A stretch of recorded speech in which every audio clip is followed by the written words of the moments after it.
자, 이런 어떤 표상적인 역사적인 사건이 있었던 것은 때와 기한에 대하여 물었던 제자들을 설득하기 위해서 예루살렘과 이스라엘의 멸망이라고 하는 것은 신약시대의 끝에 개인적으로는 자기 세대에 자기 영혼이 마귀에게 탈취당하는 것을 상징하는 거예요. 각자 뿐만 아니라 단체적으로는 세상 교회가 바다에서 올라온 짐승인 세상의 정치 권력에 의해서 대대적인 종교 박해를 받는 것을 상징하는 말인 거예요.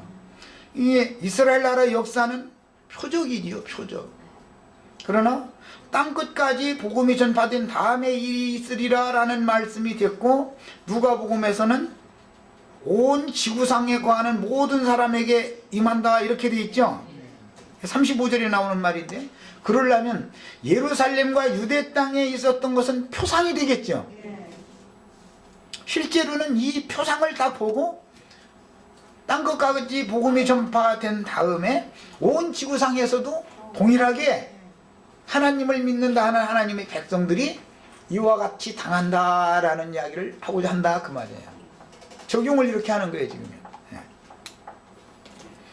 자, 그래서 이제 너희가 예루살렘이 군대들에게 에워싸이는 것을 보거든. 여기서는 제자들 보고 하는 말이니까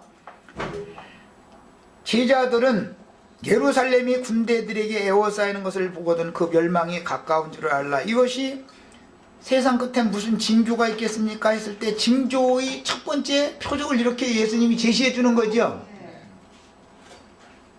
그러나 그때에 어떻게 하냐면, 그때에 유대에 있는 자들은 산으로 도망할지며, 이것은 지난 시간에 했는데 산이라는 것은 감람산이죠. 스가랴 14장에 보면 감람산에 여호와께서 발을 디디면 시진을 피하여 도망해서 생명을 보존했던 것처럼 도망할 골이 생긴다는 거예요. 그럼 거기로 도망가야 산다. 그 이제 예언입니다. 그런데 이것은 예루살렘과 감람산 사이에는 기드론 시내라고 하는 골짜기가 골이 있죠. 기드론 시내를 급히 건너서 예루살렘에서 나와가지고 감람산으로 도망가야 산다 그 말이죠. 지진 나면 도망가는데 되도록이면 빨리 멀리 도망가야 살잖아요. 그런데 엉뚱한 데로 도망가면 안 된다 이거예요. 빨리 기드론 시내를 건너서 기드론 시내 막 건너면 이제 감람산이니까 감람산으로 도망가야 사는 거예요. 이것은 이제 상징입니다. 왜 예수님이 이 땅에 오셨을 때도 감람산에 제자들이 있었고 감람산에서 유하셨죠. 예루살렘에 들어가서는 유대교 지도자들과 낮에 영적인 전쟁을 하는 거예요. 예수 그리스도 입에서 나오는 이 한 검으로 원수들의 모든 그 뱀의 머리를 깬다 그랬는데, 원수들의 굳은 사상과 낡은 사고를 막 깨부셔버리는 거예요. 유대교 지도자들의 그 막 머리를 박살내는 거예요. 그러면 뱀이 머리 박살내면 가만히 있나? 발뒤꿈치라도 물고 늘어지려고 그러지.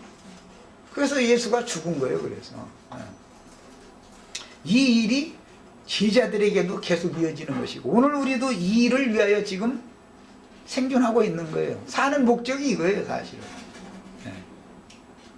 땅에서 어떻게 해서 부자 되고, 그것은 지가 부자 되는 거예요 뭐라고 안 해도 자분했으니까 내가 그런 거 일러줄 필요도 없고, 난 또 그런 거 아는 재주도 없고, 이상하게 돈 버는 데는 난 재주가 없는 사람이라 잘 모르겠어요. 그러나 어쨌든 먹고 살게 해주시면 감사함으로 사시면 돼. 족한 줄 알고 사시면 돼. 지족하는 걸 자꾸 배워야죠. 그래서 유대에 있는 자들은 이라고 할 때 이것은 예루살렘에서는 당연히 도망을 가야 되지만 유대 지역에 예루살렘이 중심에 있으니까 유대에 있는 자들도 도망을 가는데 아무 산으로나 도망가서는 안 된다 이거예요. 천사가 지시한 소돔성에서 나왔으면 천사가 지시한 산으로 도망을 가야 생명을 보존하는 것이지 아무 산이나 가면 되는 게 아니에요. 뭐 우리나라 이제 어떤 분들 저 삼각산에 가고 뭐 어디 뭐 산에 가고 막 사는데, 그런 이상한 생각을 가지고 있어서 물질적인 어떤 산에 가면 산다 이런 생각이라면 산에 가기 전에 다 잡혀주고 산에 거의 그 산까지 도망가기 전에 그것은 모두 주님이 계신 곳으로 도망가야 산다 그 말을 말하느라고 주님은 높은 곳에 계시니까 그런 뜻으로 한 말이죠. 그 다음에 성 내에 있는 자들은 예루살렘 내에 있는 자들은 나가라 그랬고 교내에 있는 자들은 예루살렘으로 들어가지 말라 그랬는데 예배당에 소위 말하는 예배 보러 가지 말라 그 말이죠. 예루살렘 성전에 왜 들어가요? 예, 안식일이나 절기 지키러 들어가는 거죠. 그런데 그 들어가면 죽는다 이 말이에요. 그러니까 이제 단할 소리지만 성당이나 예배당에 가면 죽으러 가는 거예요. 그 다음에 이 날들은 기록된 모든 것을 이루는 형벌의 날이니라. 자, 로마 군대, 바벨론 군대, 페르시아 군대, 무슨 헬라 군대 이런 어떤 군대가 예루살렘 성을 에워싸고 예루살렘 성을 만약에 무너뜨렸다 점령하고 예루살렘 성에 있는 왕과 왕후와 그 다음에 당세의 기득권자들 싹 사로잡아가고 왕궁과 성전에 있는 금은 보물들 모두 다 사로잡아가고 하는 것은 뭘 상징하는 거예요? 율법 종교 체계 안에 있는 만만한 사람들 전부 마귀 나라로 끌어간다 그 말이죠. 그래서 로마 군대가 예루살렘 성을 무너뜨린 것은 하나의 표상이다 이 말이에요. 바벨론 군대가 예루살렘을 무너뜨린 것도 하나의 표상이다 이거예요. 이것은 개인적으로는 내 자신의 양심을 구멍내고 내 자신의 영혼을 점령해버리고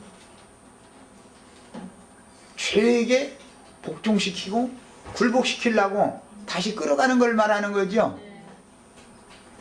성이 무너지면 신앙 양심이 기본적으로 무너지면 그 사람의 영혼은 보존을 받을 방법이 없어요. 그래서 이 군대 귀신이라는 이야기는 원래 출애굽을 할 때 바로가 특별병거를 몇 승을 가지고 쫓아왔다가 수장당해서 죽어요. 600승의 특별병거를 아주 몰고서 쫓아오죠.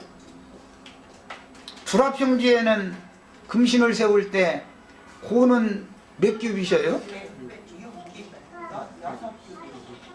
고는 60규빗, 광은 6규빗.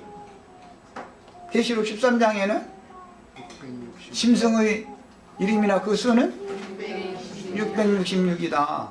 지혜 있는 자는 깨달으라 그랬어요. 멸망의 가정한 것의 신상이라는 건 666으로 상징이 됐어요. 군대 귀신들, 세상 모든 더러운 귀신들은 바로의 특별병거 600승을 타고 하나님의 백성들이 도망가지 못하도록 해서 다시 사로잡으려고 쫓아오다가 바다에서 다 물귀신 돼버리죠. 그래서 신약에서 보면 귀신들은 물 없는 곳으로 다니면은 쥐가 있을 곳이 있다게요, 없다게요? 이 세상 나라는 물귀신 나라죠. 세상 나라는 바로 나라죠. 세상 임금이 누구예요? 바로죠. 상징이요, 상징. 모두 6이라는 건 전부 땅에서 마지막으로 사람을 창조할 때 엿새째 날 창조를 한 것이었기 때문에 육신을 입고 있는 사람들을 사로잡으려고 그러고 다시 자기 소유로 취하려고 그리스도께로 나가지 못하게 하려고 하는 것을 상징한다 이게. 먼 훗날 약속의 땅에 들어갔던 하나님의 백성들을 느부갓네살이 와서 다 사로잡아갔죠. 땅의 백성들을 이제 사로잡아왔어요. 바다를 건너서 나와서 광야를 거쳐서 가나안 땅에 들어갔는데 가나안 땅에 있던 하나님의 백성들을 느부갓네살의 왕국으로 수산성으로 다 잡아간다 이 말이에요. 그리고 나서는 느부갓네살에게 다 복종시키고 나서 하는 일이 뭐냐? 불화평지에다가 고가 60규빗, 광이 6규빗 되는 금신을 딱 세워놓고 여기다 절하지 않으면 다 죽인다 그런다는 거예요. 예. 그러니 오늘 우리는 지금 기본적으로 성경이 말하고자 하는 의도를 아셔야 돼요. 그 짐승의 미혹을 받는다라는 것이 뭐예요? 불화평지에 세우는 금신상 앞에서 그 금신이 계시록에서는 말도 한다고 했어. 말하는 권세를 받았다고 했어. 그래가지고 그 금신상 앞에 절하지 아니하면 수가 벼치든지 다 죽인다 그랬어요. 거기에서 죽임당하시는 걸 추구하시길 바래요. 만약에 그런 상황이 온다면 말이요, 이런 지식을 가지고 있어야 되니까 이런 말씀을 드리는 거예요. 야, 시간이 다 돼서 여기까지 하고, 예, 오후 시간에 이제 수원에서 이제 집체들 올 거니까 그때 이 말씀들을 더 수상하게 우리 형제 자매님들이 자유롭게 말씀을 나누기 바랍니다.